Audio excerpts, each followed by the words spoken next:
It's time to get your morning started with the news you need to know. News update. This is what's trending with DJ and PK.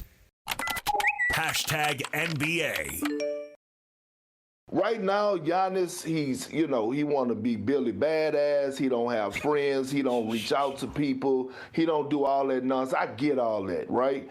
But if they're trying to get LeBron, he got to put his pride aside. At some point, you got to jump off the porch and you got to pick up that phone and call somebody. Sometimes you have to get uncomfortable.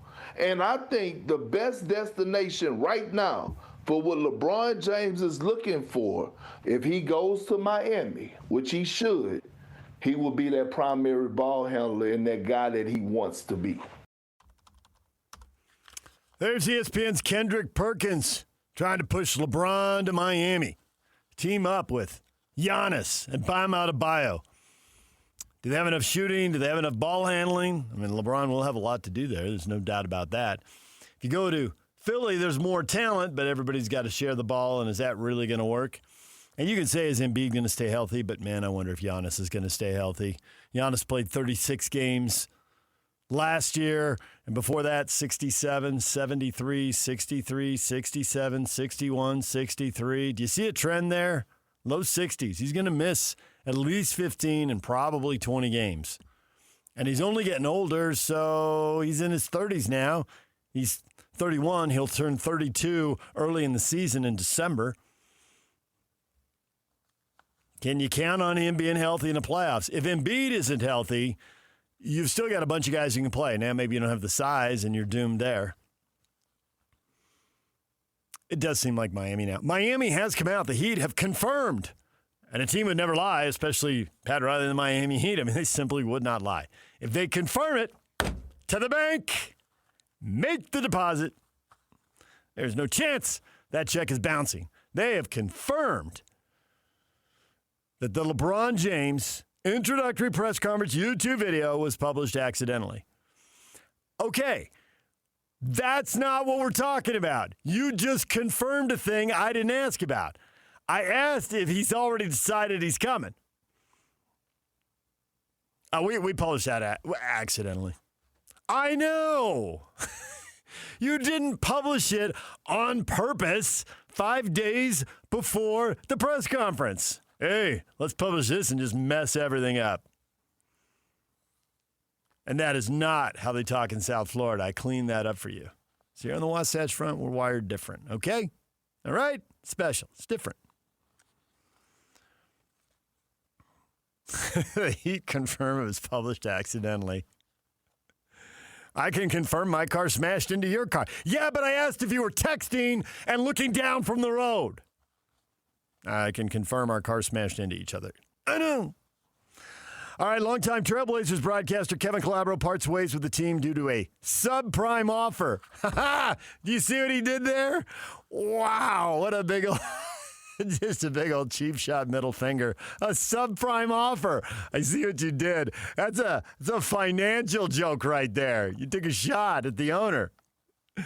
The Carolina Hurricanes owner, Tom Condon, has purchased the Portland Trailblazers and is currently going around to everyone saying, mine, mine, mine, my money. Let a bunch of vice presidents go. It looks like he's going to let most, if not all, of the broadcasters go. The radio may be simulcast or broadcast off the road, which is not the way the NBA does it. It is the way MLS does it. It's the way I called the game last night for RSL. But you see, the NBA has a lot more money. And so it's supposed to be done at a certain standard. And most famously, he's telling the city of Portland, the county of Multnomah, and the state of Oregon, mine! My arena, you pay for it, and go. So we're waiting to see how that works out. Now, I have seen some reporting. We're trying to get Bill Orm on the show, and it'll probably happen next week while I'm on vacation because it doesn't look good today. But Bill was way out in front of this. Congrats to Bill. He said he saw something coming. He took a lot of heat from fans on social media. I know Bill from when he wrote at the Salt Lake Tribune, and I've followed him on social media wherever he's gone, down to Southern California, back to Portland, where he's from. Home, the calling is strong, and Bill heard it. Now, there is some reporting out there that the NBA owners aren't excited about letting him move. Hey, Seattle and Vegas, and there's one quote, I like Tom, but I like $200 million more. You could be their share. But again, they're not answering the question I'm asking. Will the Blazers move? I'm not going to vote for them to move to Vegas. Well, there's other places in America to move. Rumors about Nashville, which honestly I'd be a little lukewarm on. I don't know. Kansas City, I might be a little more excited about Kansas City. Kansas City's already built an arena. They just have to give you the sweetheart lease. You won't own the arena, but you go in there and sign for 20, 25, 30 years, whatever. They give you a sweetheart deal. They've already built it. They're already paying for it. Seems like that's slam dunk, ready to go. Now, you could go to Nashville and maybe the same thing because they already have an arena for hockey, so can they put you in there? But then you're the second tenant. You don't control the dates. They may be about to get Major League Baseball. Is Nashville got enough money for the NFL and Major League Baseball and the NHL and the NBA and Major League Soccer? And, come on. That might be a little oversaturated market there. Now, there's also speculation, and this is the best, that he would move the team to Raleigh. Well, I imagine the Charlotte Hornets would be thrilled with that. I don't know what the politics there would be. And Nashville and Kansas City are getting all excited. Bad news, guys. He's already got access to an arena in Raleigh. Calm down there in KC. All right, well, we'll see how all that plays out. Plenty of drama there. Victor Wembanyama explains his decision to take less money from the Spurs. $252 million extension. It's about keeping the team in a good spot. Left about $50 million on the table for them to build the rest of the roster with.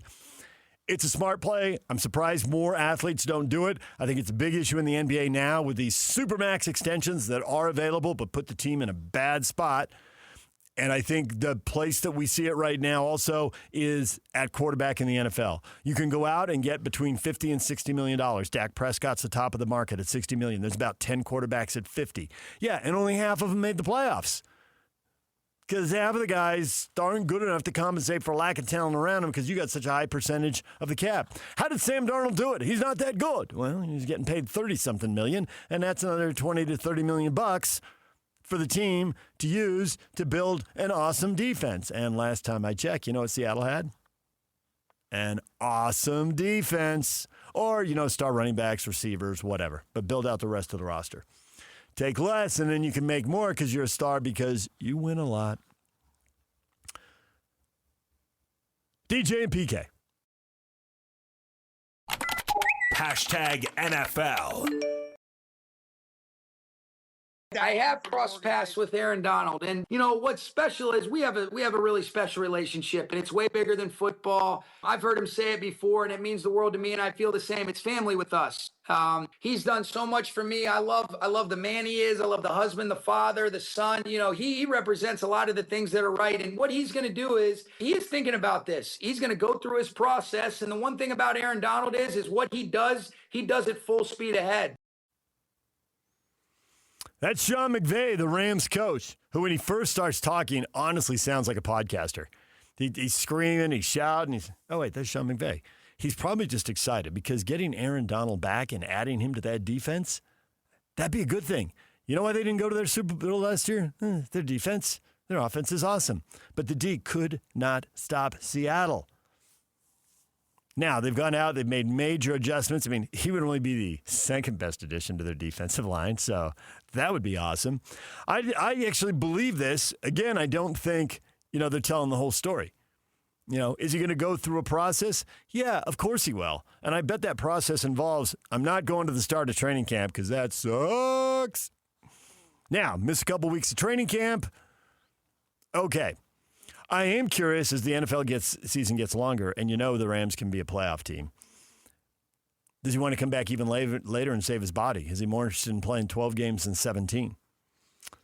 I don't know the answer to that. I think it's obvious that the start of training camp, no thank you. Now, he hasn't played in the league a couple of years. I would think there'd be an advantage to some training camp.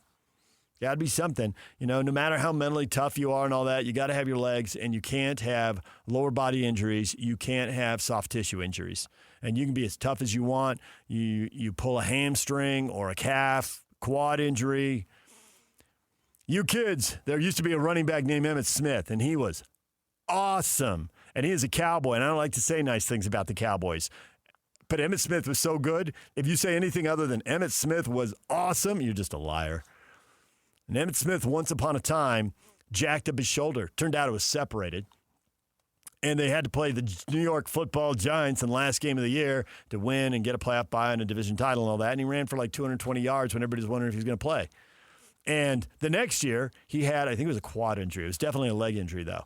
And he got asked, well, you're going to have a great game. He said, I don't know.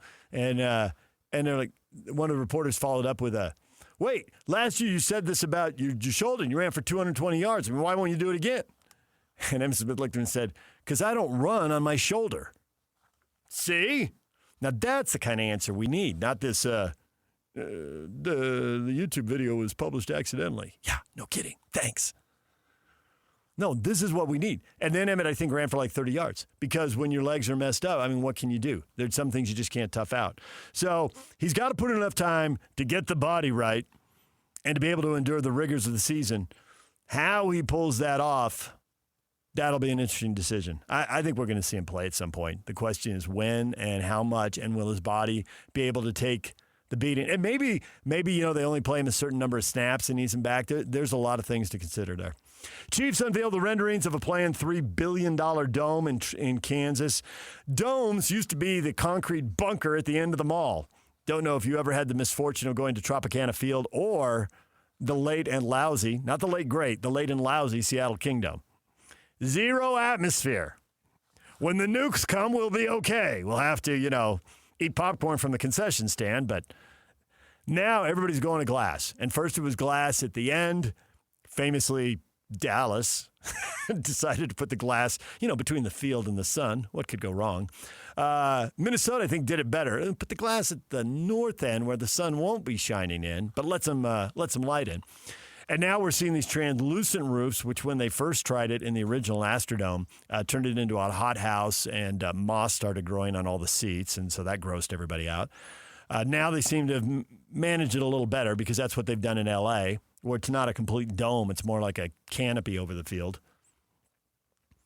So Kansas City's going to try that, and they're making a point of saying they're building it up wide enough to hold soccer there.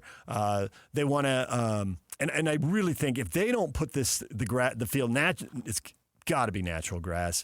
Put in natural grass and build it so you can roll that thing outdoors. Now that's tough in the winter. It's not as easy as it is in Vegas and Arizona, but nonetheless you have to have access to a concrete floor if you want to make it the multi-purpose building it can be and try to get your money back. You're singing $3 billion into this. You need a lot of events to break even on that thing.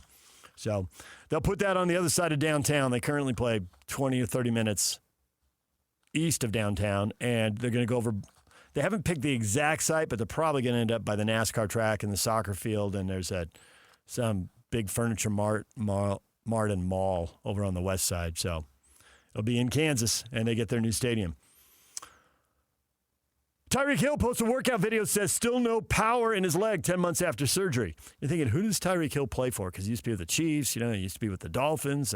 The reason you can't remember who he plays for is because he hasn't signed with anybody. He's a free agent. So 100% to the honesty here, ripping all the other people for, we posted accidentally. When you say you have no power in the leg, you have no chance of getting signed in the NFL. But, hey, there's the honesty. Tyreek's not messing around with that. So I guess points for that. It's 10 months after surgery, and the legs aren't right. The leg isn't right. DJ and PK. Hashtag college football. Would you quit your job before interviewing for another job or being offered another job? No, nobody would. But we have a portal that you can go in with a do not contact. I'm gonna quit my job where I'm getting paid, and I'm gonna go in saying I need a new job, but nobody can call me to interview. Like, what have we created? And let's not act like recruiting in college football for the last 100 years is the most moral thing, right, that's ever been existed. I mean, like, what are we talking about here? The model obviously has been broken, and I'm all for everybody being on the same playing field and doing the same things. I get it. But I think that's in any job, right? Like coaches, we're under contract. You don't think other ADs are calling us during the year? Same ones that are about all this stuff are the same ones calling coaches, right, to come to other schools, right, and everything. So it's everywhere. It's in every profession. So I'm not saying I've got all the answers. I'm not saying that at all. We go within the rules of the program and how the flow, just like when you're on the interstate and people are flying by you, what do you start doing? You're going to get hit. In this profession, you're going to get fired, right? So I'm not saying that. But I think there are a lot of people that are doing an unbelievable job, Greg being one, right, to make sure that, all right, everything's catching up. College football is constantly changing, all those type of things. So hopefully we'll all, decide on what's fair for everybody. Well, that was really good until right at the end. They're not going to decide on what's fair for everybody. It's going to remain the Wild Wild West. It's going to remain a dog-eat-dog world. And the only thing Pete Golding didn't say in there that he could have added was Dabo needs to shut his big old pie hole. That's it. Dabo Swinney's been complaining about tampering allegations. Tampering happens. You may not like it, but is it really tampering? I mean, that's an excellent point about, the system being broken. Are you going to quit your job without talking to somebody? So now, have you signed a contract? When can you talk? Is there an exclusive negotiating window? There's some details Pete glossed over in there. But realistically, ADs are calling coaches all the time. And if they're not calling coaches, they're calling agents. And if they're not calling agents, they're having people call agents. So there's all sorts of workarounds. And it is the Wild Wild West, and that is how it works. And I get that Dabo doesn't like it, but it isn't changing, and Dabo needs to change. Or, at 6-6, he's built a ton of goodwill. I don't think he gets fired, 2 games into the season like UCLA's head coach. But you don't get to go 6-6 forever. So where is the, the water's going to start heating up. I don't know how fast, but that was quite the rant from Pete Golding. Sounds like he's very quotable. He's following another quotable coach because obviously he's following Lane Kiffin. And by the way, as far as Ole Miss and LSU, and there are hard feelings there with Lane leaving before the season was over, and obviously there was tampering there. And obviously Lane wanted to go and left the team hanging going into the playoffs, although they won an advance to the semis without him. Lane and I are great, Pete Golding says. So if you're looking for drama, go look somewhere else. John Summerall says Florida quarterback does not need to be Tim Tebow. Man, they're chasing ghosts at Florida. They've had a couple of great runs. Steve Spurrier had a great run, obviously in the 90s. Urban Meyer came in, had a great run in the 2000s, and the last 15 years have been different. And you really cut them in half. They had a run where they had a lot of 10 and 11 win teams, but they weren't playing for the national title. And they got mad at those coaches and fired them. Basically, they've gone through 4 coaches since Urban, and everybody gets about 4 years, and then they're out. And Billy Napier went out with a losing record. Yikes, he had 1 winning season in 4 years. They've had 1 winning season in the last 5. They've had a couple of 6-6s and lost the bowl game to finish 6-7, but nonetheless, 4 of their last 5 losing seasons. So you don't have to be one of the greats. Come in and be pretty good. They need to have a 9-win season and then build off that.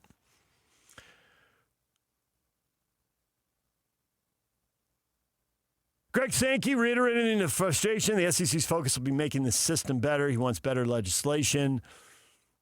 I feel like Greg Sankey's trying to thread the needle here. Don't back down on what you said about breaking away, but realizing, boy, if you break away, you start dominoes falling. And, do other conferences and other schools say, fine, you can't play in the men's basketball tournament, so you lose that money and that access, and you've invested a lot in basketball. You can't play in women's hoops. You can't play baseball. You can't play softball. You can't play women's gymnastics. You can't compete for championships in all those sports. And the SEC does very well in all of those sports. I mean, they are, with the Pac-12 gone, they inherit the Conference of Champions thing. They are winning a lot in multiple Olympic sports. So do they really want to do that? And probably some of those schools do because they're so into football.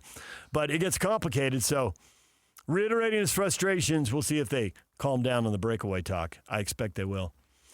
DJ and PK. Hashtag Major League Baseball. He swings and drives it high, deep to right field. Back goes Canzone. It is gone. Sal Stewart drives one just over the right field fence. A 3-run opposite field. Go-ahead home run for the rookie. The 3-0 pitch, high fly ball, left center field, deep, back, Crow looking up, gone! Ha! You lead! 3-run, 2-out, 3-run home run, 4-1 Tigers. The pitch. A looper to right, caught by Holiday, and that's your ball game. And that's where the winning streak ends for Boston. At 15 games, stopped by the Orioles, and Baltimore grabs a 4-2 road trip out of the gate in the second half. The Boston Red Sox beat the Orioles 6-3 in the first of 2 games. They made it 15 straight wins, and then that is it because the Orioles win the second game 5-1. So 15 wins, longest streak in the major leagues in 5 years. Cardinals had a 15-gamer 5 years ago. That's awesome. It's put them in a playoff spot. The streak had to end. It was going to get snapped at some point. The Orioles avoid the sweep. And now the question is, Boston, what do you do with the next 15 games? Where do you go from here? You're in the mix now.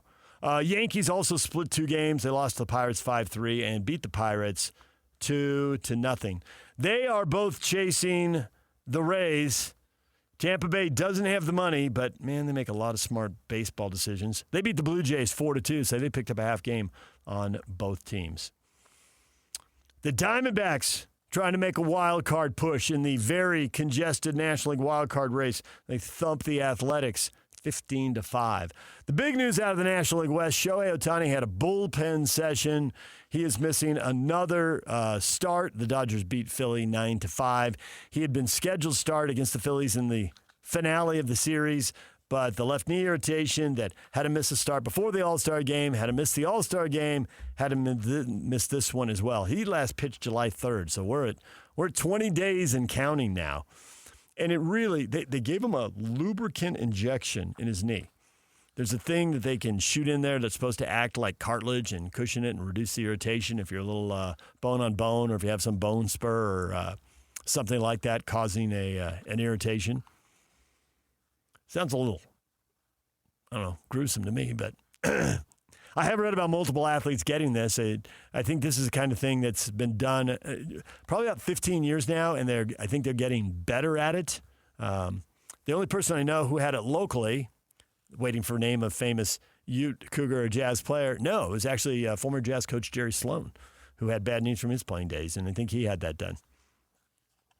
Ohtani did play. He was DH. He was 0 for 4. And it does seem like if the knee's going to bother him every time it pitches and doesn't bother him when bats, well, just let him hit 50 homers. I mean, it's not that complicated, is it? I mean, he's so dominant as a pitcher, though. They want him in the playoffs to come in and slam the door. So, Dodgers scheduled to visit the White House today. It's an off day, and then they begin a 3-game series of the Mets on Friday. So later today we should find out how many, if any, Dodgers decide to show up and how many, if any, Dodgers are going. I assume they know some people are going. I don't think they'd have a team-wide boycott and set themselves up for that kind of embarrassment. So hopefully somebody's done their homework there before they light that match and start that national discussion. That'd be a lot of fun for everybody.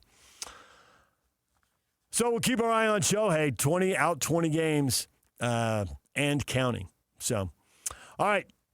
The Bees got beat again. The Bees have dropped 2 in a row to the Omaha Storm Chasers. The Dodgers affiliates in town. 8-3 the final. Same 2 teams tonight at 6:35 here on The Zone. Tony Park's on the call. DJ and PK. Hashtag Utah. Eric Weddle has been named to Utah football's 2026 Ring of Honor. He came in, made a big splash as a freshman. He's one of those freshmen, Kyle Whittingham. Kyle, any of the new guys able to contribute? Yeah, watch out for Eric Weddle. Well, he should have told Oregon's quarterback before Eric Weddle launched himself and knocked the ball loose and skidded seriously flew like Superman with a cape on. Skidded on the ground 5 yards past him, knocked the quarterback on the ground, and the ball's sitting there spinning like a wide receiver just scored a touchdown and gave it a spin and spun it, spinning like a top. The rest of Oregon has a perfect pocket, so the O linemen have their back to it and don't know the ball is there. The D linemen can't get to it because they're all getting blocked. Eric came through on a blitz, and Eric comes skidding to a stop on the turf, gets on all fours, hustles back, and beats everybody to the ball and recovers it. And that was like game 3, I think. So, Kyle, apparently you're right about this Eric Weddle kid, and he was awesome for 4 years, and then went off to the NFL, and he was great, and then he retired, and then came back and won a Super Bowl with the Rams. And so if you're going to have a Ring of Honor, you need to put Eric Weddle in it pretty quick, or you end up looking pretty silly. So the Utes are going to put him in pretty quick, so it'll look pretty silly. Weddle joins Alex Smith, former head coach Ron McBride, and former wide receiver Roy Jefferson, an exclusive group, the 4th guy in. So there you go. DJ and PK. Hashtag RSL.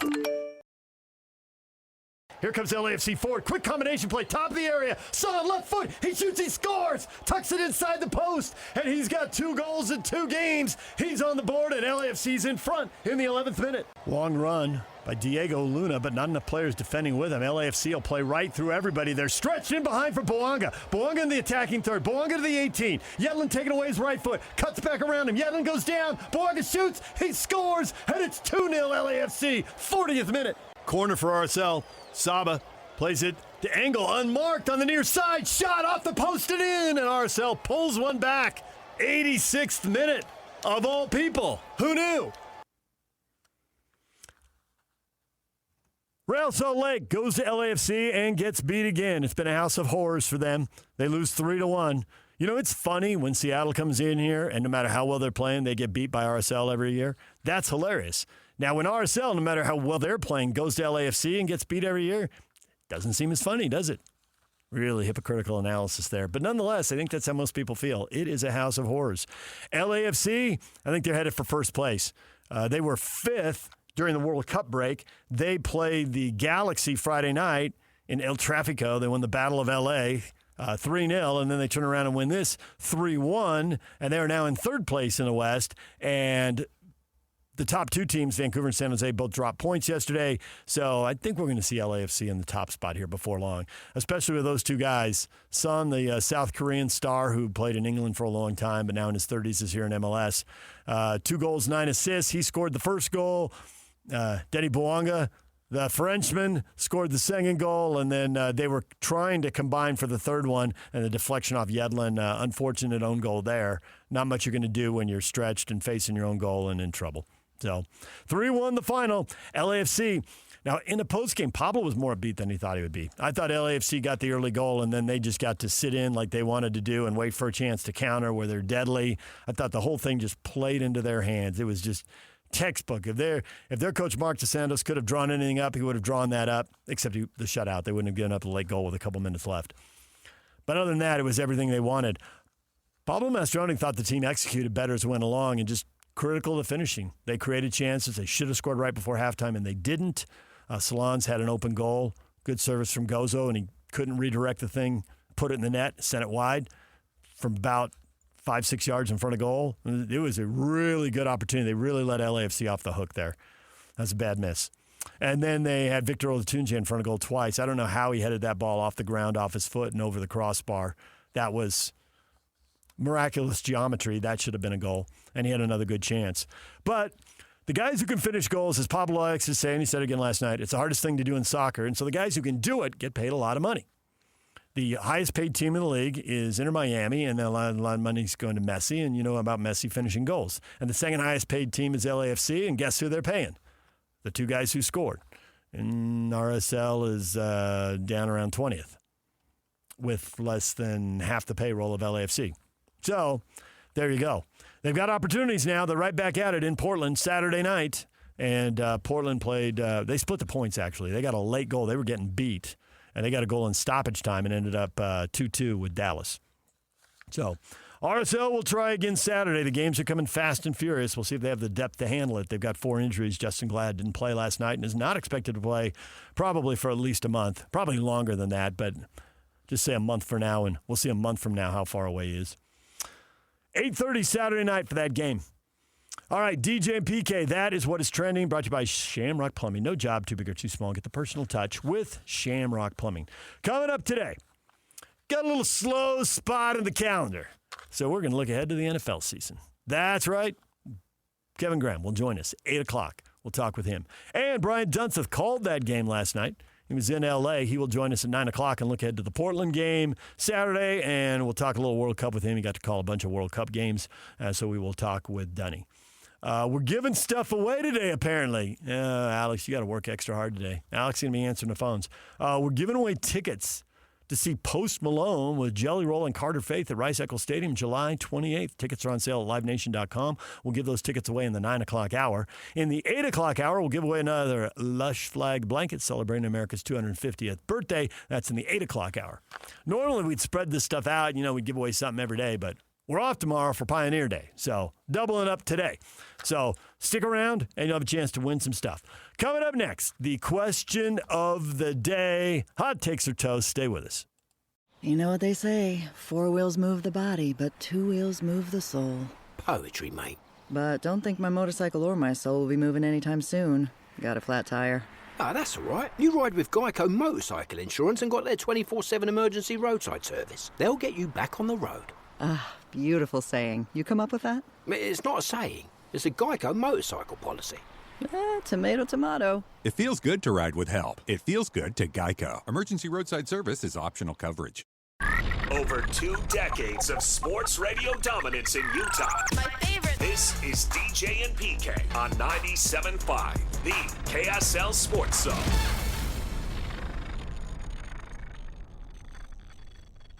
DJ and PK, it's 97.5, the KSL Sports Zone. Well, it's that time of year. Midsummer. Time to go to the lake. I know somebody at Lake Powell right now. Go to the beach. I know somebody at the beach right now.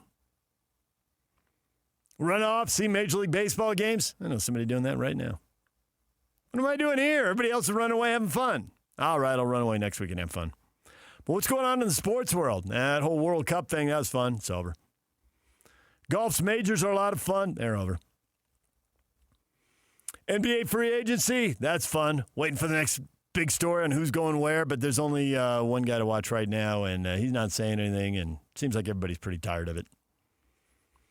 So what are you going to be doing this weekend? What's the big sports story? What's the deal? What are you going to be watching? What should we be talking about? What are you anticipating? Put that up on Facebook because it isn't totally clear to me. Earl, I can't think of anything I care to watch. You got any suggestions? I'm Earl's entertainment director. Yes, Earl. At 8:30, I believe you should. Well, Earl, stick around because we got some suggestions. We're crowdsourcing suggestions. Cameron, Naked Wrestling. Cameron. JK. There's nothing good to watch until college football starts. Yeah, when college football starts, we aren't going to watch you. We're not going to watch you. We're watching you now, however. It's kind of freaky. Yeah, we're not going to ask you what you're watching when college football starts. College football starts, we know what you're going to be watching. You're going to be watching the Utes and the Cougars and the Aggies and right on down the list. Cameron finds it a little boring right now. Tony says this weekend I'm going to be watching Mickey Mouse. Hopefully the following weekend I'm going to watch some baseball. A little Disney time for the family, huh, Tony? All right, enjoy. Russell, I'm going to be watching my grandkids race each other around the backyard, even in this heat. Oh, and baseball. Do you guys not watch baseball? Some of us do and some of us don't, Russell. Probably depends on the team and who's winning. Plenty of people love baseball teams. The problem is this is where hockey was before we got the Mammoth. Couldn't agree on what team to watch or what team to talk about. Got your Cub fans over there. Got your Yankee fans over there. Got your Dodger fans over there. Got your Braves fans over there. Once we get a team, let's go 2031. Let's go. Once we get a team, you'll find out that summer is paced very differently. Growing up in California, it was all about baseball. The slow time for me growing up was January and February. The Chargers inevitably would finish a losing season. There'd be some NFL playoff games in January. And then it gets super quiet in February. And then in March, get the NCAA tournament and Padre spring training stories and pick up again. But January and February could get a little slow. Here, we got plenty of basketball. Here, college basketball, the NBA, that's a busy time of year. Arguably the busiest, the most just total number of games to watch. January, February, unreal. Utes, Cougars, and Aggies playing a couple times a week. Jazz playing 3 or 4 times a week. Now we have the Mammoth playing 3 or 4 times a week. I mean, it's just, it's nonstop. People ask me, hey, do you watch this? Like, not in January and February, man. I can barely keep up. I got like 10 to 12 games to watch every week. It's nonstop. But in the summer, when it slows down, if you have a Major League Baseball team, that keeps everything going. And it was funny, in San Diego, obviously we had a team. I moved to Santa Barbara. There was no team. But in Santa Barbara, there were so many Giant fans. There were so many Dodger fans. I was following the Padres. It actually felt a little busier. You're kind of where the teams overlap. And just because there are Cub fans everywhere, there were a ton of Cub fans there as well. So it was nonstop. When I was doing TV for a couple of years in Santa Barbara, and you're doing highlights in an era when that was the only place people could go for highlights, those were the glory days. There were tons of teams, tons of storylines. And then you get here, and it's a little bit of a shock to the system.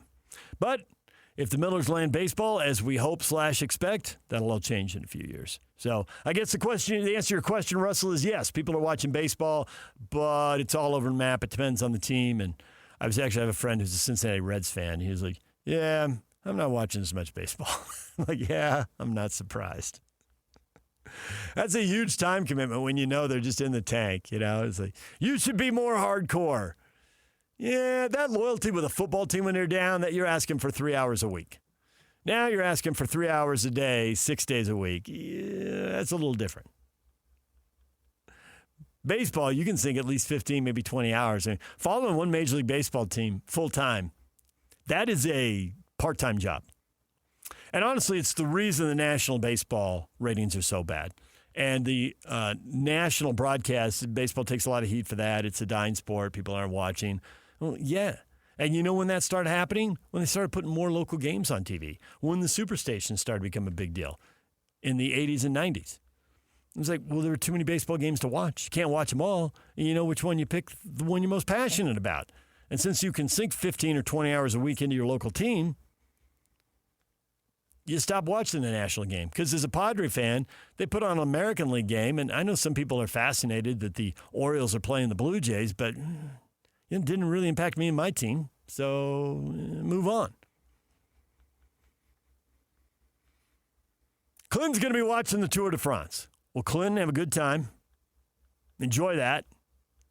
Tour de France highlights are great for, 30 to 60 seconds. Beautiful countryside, mountains. Can't take your eye off the crash. Yeah, I know it's wrong, but you can't take your eye off it. And then they're climbing up some switchback, or they're flying down some switchbacks. But 2 hours of a bike race isn't for most people, especially with Americans not at the top. Like soccer, like every international sport, it's more popular when the U.S., has a dog in the race. And then the other thing that hurt the Tour de France is just the constant specter of blood doping.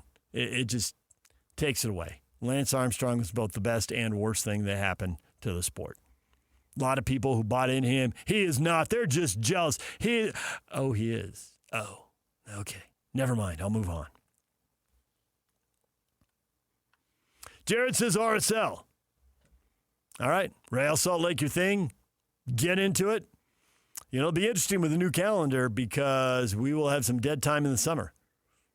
Now, maybe there'll be enough international tournaments for soccer fans to keep them going, but RSL Saturday night.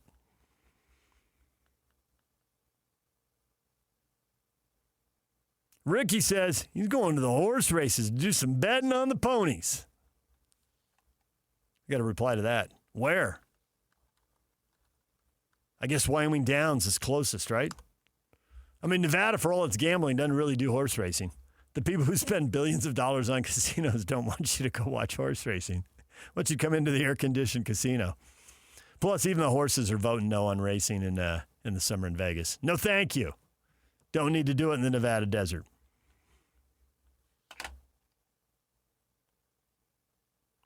What's the average attendance like up at Wyoming Downs?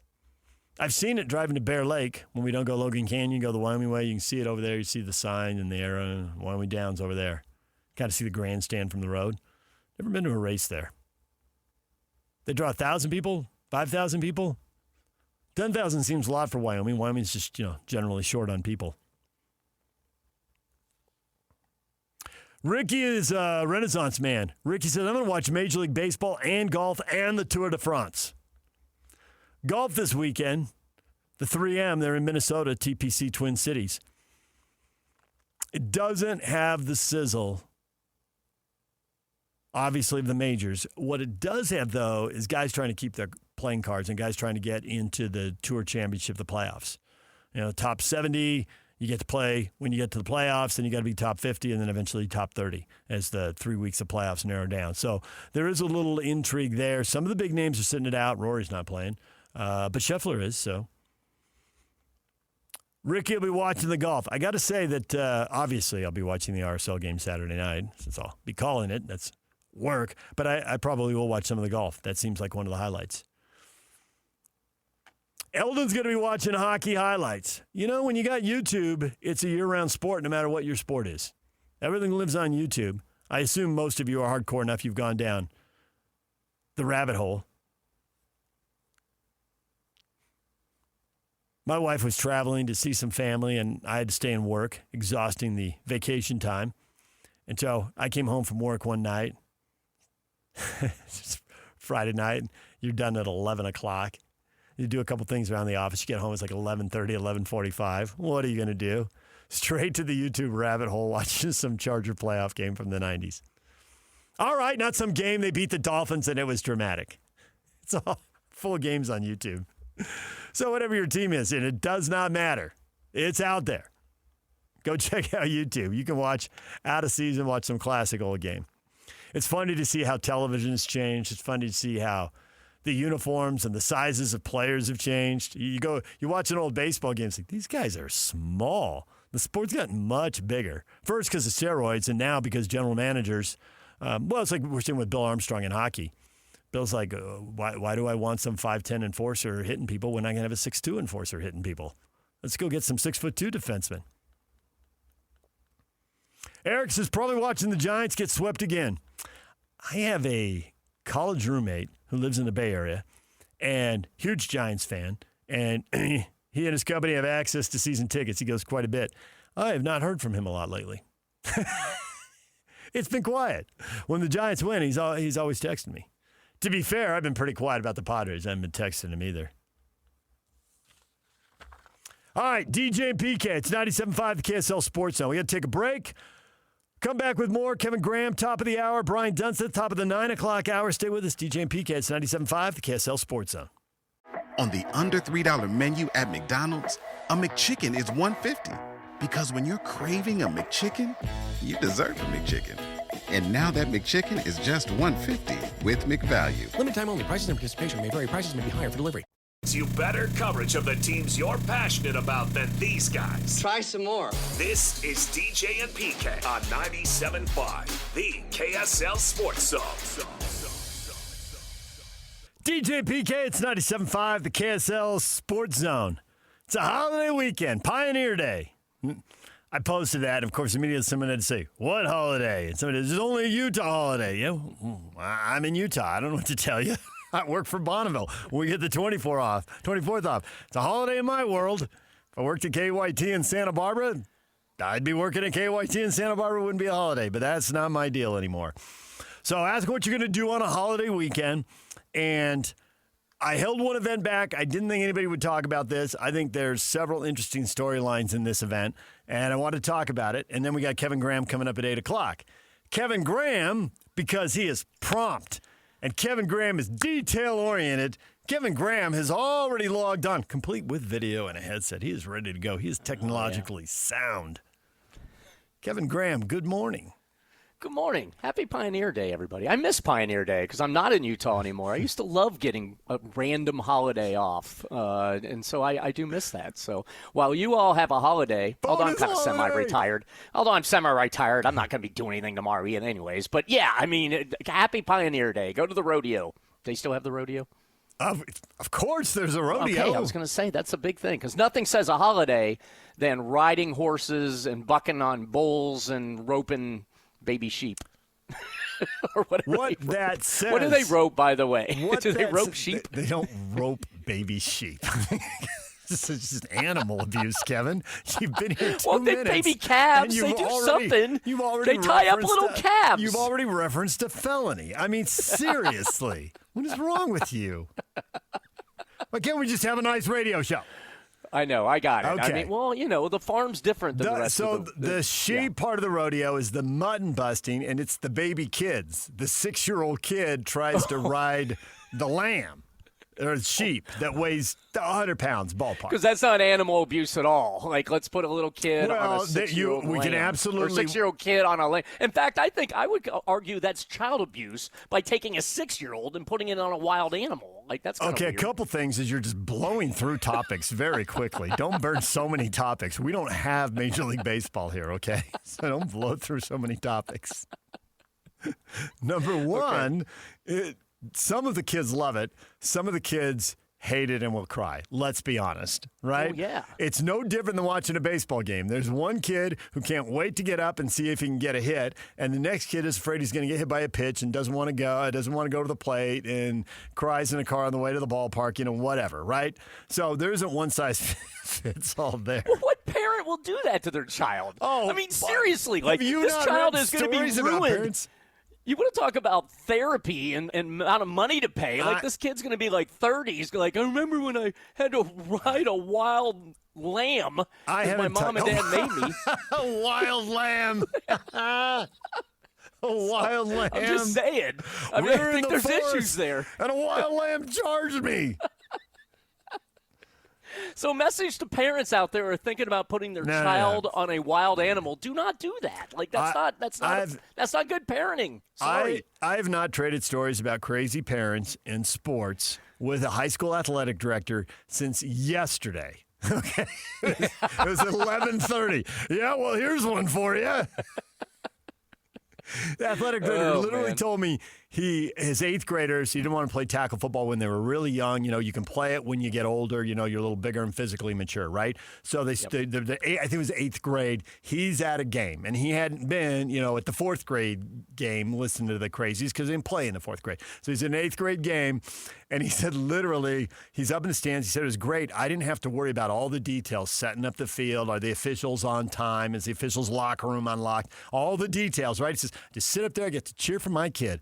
He says, right about the second quarter, something happens, and these parents next to me go off. And he said, all I did was sit there and think, it's going to be awesome to deal with you in 2 or 3 years.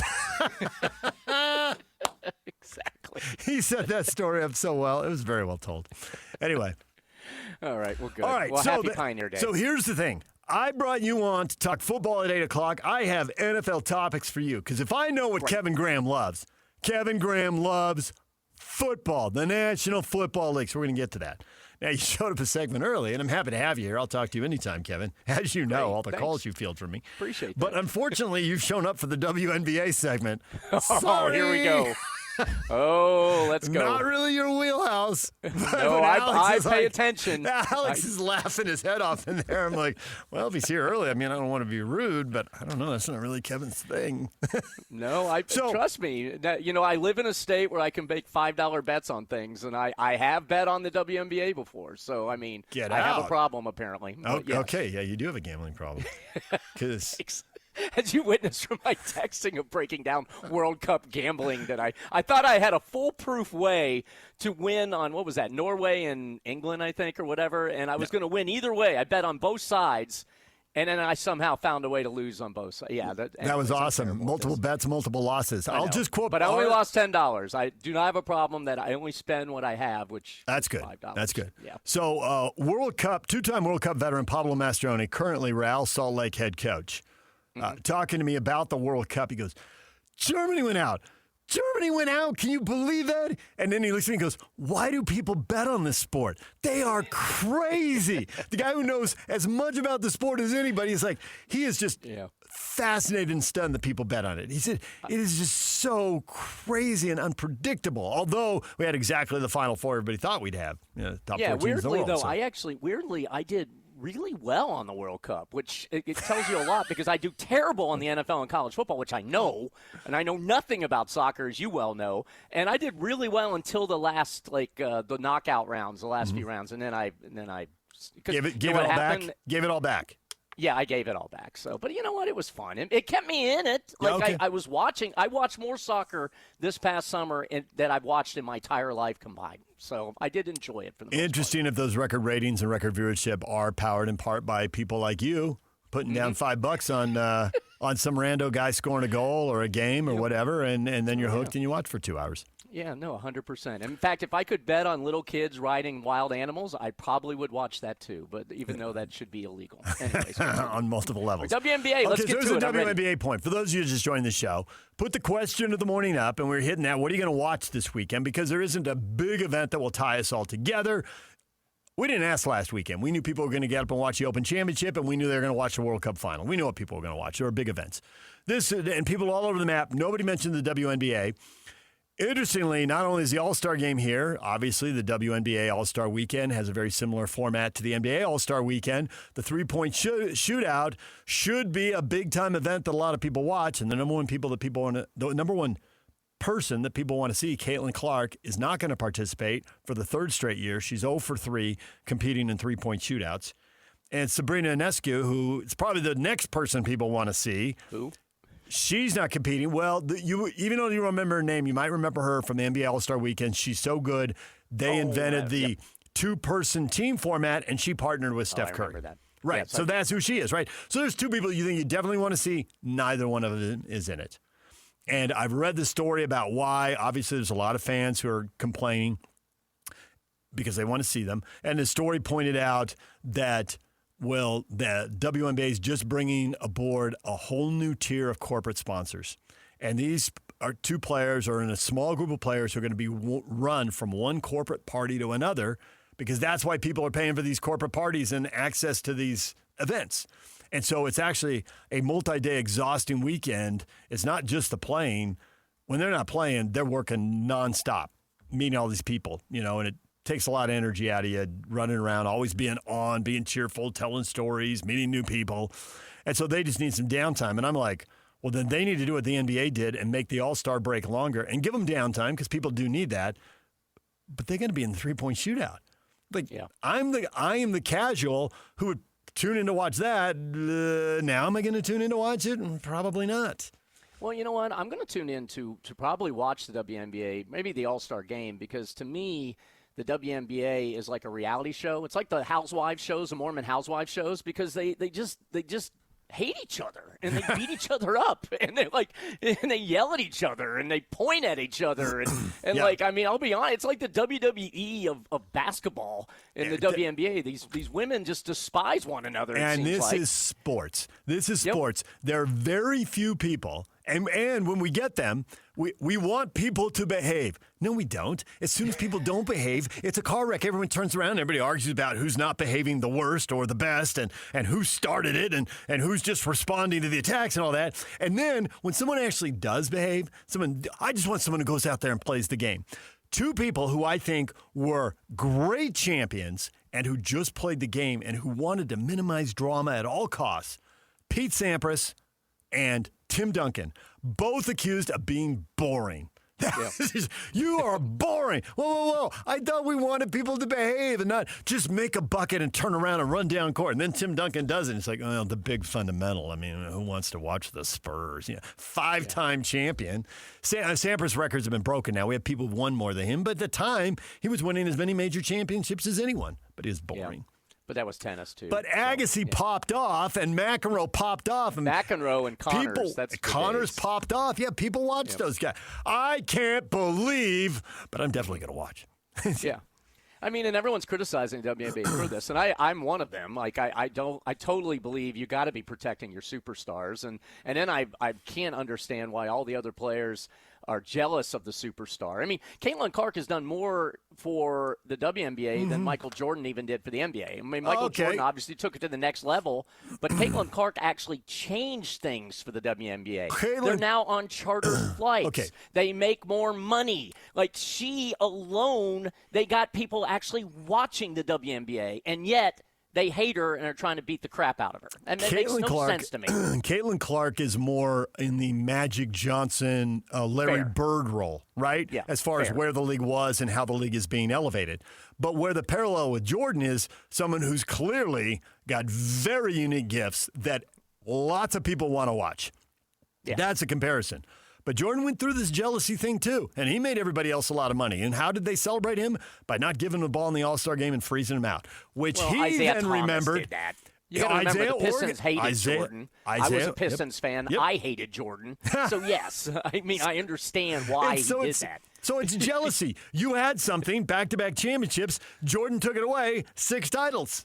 Yeah, I know. But what these players don't understand is superstars raise the game and raise the money so everybody makes more money. This is not hard. Jordan raised the money, and all the players followed Isaiah in the boycott and didn't pass him the ball. And everybody learned from it because a decade later, Shaquille O'Neal came along, and nobody passed him the ball in the All-Star game. Jealousy is rampant. Why wouldn't it be in the WNBA too? Last thing before we go to break, because you're making us late to break, Kevin. And we're going to be late. Our next guest deserves to go on a... Oh, wait, that's you. Never mind. Yeah, thanks. Appreciate it. Caitlin Clark has 7 technical fouls now. I saw that. So last night she got another one. She's very close to getting suspended, as is Angel Reese. It's so funny that a lot of America, and it's race, and it's gender, and it's sexual identity, and it's LGBTQ issues, right? It's all of that. Terrible refereeing, by the way. The only thing she said last night to get the technical is a player trash talked her, and she trash talked back by saying scoreboard. Yep. And she got a technical. I mean, that's lame. Come on. The refs suck. So anyways. That's not much. But the one group that's consistent that doesn't like Angel Reese or Caitlin Clark is the referees, because they've given them both 7 technicals. Yep. I know. And the refereeing is super sketchy.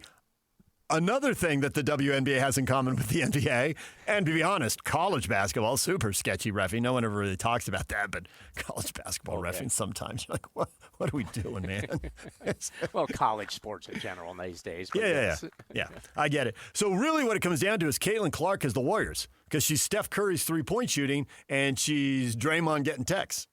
Yeah. Oh, yeah, she's got both. Yeah. But the texts aren't, she does whine a lot. But, again, she's a superstar. Michael Jordan whined a lot. I mean, the superstars do that. Karl Malone whined all the time. Karl Malone got a lot of texts also. Yeah, and he did. But you know what? Bill Laimbeer talked a lot, and Bill Laimbeer got a lot of texts. Well, yeah, but Laimbeer wasn't a star per se. He was more of a guy that was a thug, essentially. He just beat up people. He was a good player. Don't get me wrong. I was a Pistons fan. So, but, I mean, there are. But the WNBA, though, is they're screwing things up. Like, it's there for the taking for them now. Are they? Yes. Well, they're making a no, lot more because money. I just admitted I'm going to watch because I want to watch them beat each other up. So, yeah, okay, they're winning. You're right, DJ. You win. Okay, let's go to football, will we? Let's talk about a real topic. When we come back, we bring Kevin Graham on Football Fridays, and we talk NFL and local college football with him. We got a lot of off-season NFL topics, and we're getting those with Kevin next right here on The Zone. Stay with us.